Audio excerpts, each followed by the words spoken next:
আসসালামু আলাইকুম viewers, welcome to সীমাস kitchen. আশা করি সবাই অনেক ভালো আছেন। আজকে আরও একটা নতুন রেসিপি নিয়ে হাজির হলাম আপনাদের মাঝে। বাসায় যে এত সুন্দর বেকারি বিস্কুট বানানো যায় আগে জানলে দোকান থেকে কখনোই কিনে খেতাম না। ঘরে থাকা মাত্র 3টি উপকরণ দিয়ে বানিয়ে নিব আজকের এই বেকারি বিস্কিট। একদম দোকানের মতো মুচমুচে ও সুস্বাদু।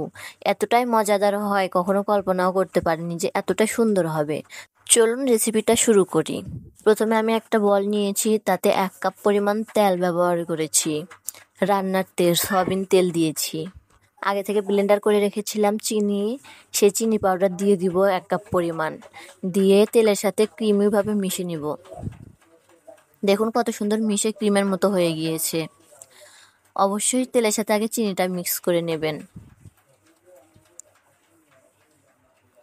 এখন আমি দিয়ে দিব 1.5 কাপ পরিমাণ ময়দা, 2 চা চামচ বেকিং পাউডার, 2 চা চামচ গুঁড়া দুধ দিয়ে দেব। গুঁড়া দুধ যদি বাসায় না থাকে তাহলে ব্যবহার করার দরকার নেই, কোনো সমস্যা নেই। এখন আমি সুন্দরভাবে মিক্স করে নেব। ডোটা ভালোভাবে হাত দিয়ে মিশিয়ে নেব। একটু সময় নিয়েই মেশাবেন যাতে অনেকটা সফট হয়। যত মেশাবেন, যতক্ষণ মাখবেন তত ভালো হবে। এখন আমি বিস্কিটের ডোটা নিয়ে বিস্কিটের মতো একটা শেপ দিয়ে দেব। আমি একটা রাউন্ড টাইপের শেপ দিচ্ছি। আপনারা চাইলে লম্বাও দিতে পারেন, যে কোনো শেপ দিতে পারেন। আমি গোল করে দিচ্ছি। আমি আপনাদের কয়েকটা বানিয়ে দেখালাম। দেখুন কতটা সুন্দর হয়েছে। যখন দেখবেন এইভাবে সমানভাবে হয়ে যাচ্ছে বিস্কুটের শেপ, তখন ভাববেন যে হ্যাঁ, আপনার ডোটা মাখানো সুন্দরভাবে হয়েছে। এখন আমি একটা পাতিলে উপরে একটা স্ট্যান্ড দিয়ে তার উপর প্লেট দিয়ে দেব।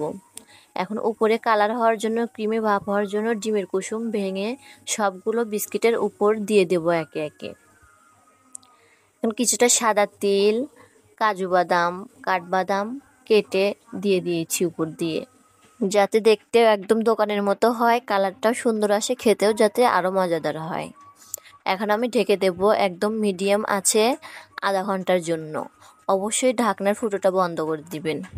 দেখুন আধা ঘন্টা পর দেখুন লুকটা দেখুন। অবশ্যই ঠান্ডা করে কিন্তু নামিয়ে নেবেন। ঠান্ডা না করে নিলে কিন্তু ভেঙে যাবে। বিস্কিটটা যখন হয়ে যাবে দেখবেন নরম নরমই থাকে। ঠান্ডা হয়ে গেলে একদম শক্ত হয়ে যায়, একদম দোকানের মতো পারফেক্ট। আপনারা চাইলে কিন্তু বাসায় বানিয়ে রেখে অনেক দিন পর্যন্ত খেতে পারেন। বাচ্চারা হোক বা বড় মানুষ হোক, সবাই কিন্তু অনেক পছন্দ করবে। অবশ্যই বাসায় একবার ট্রাই করবেন এই বিস্কিটের রেসিপিটা।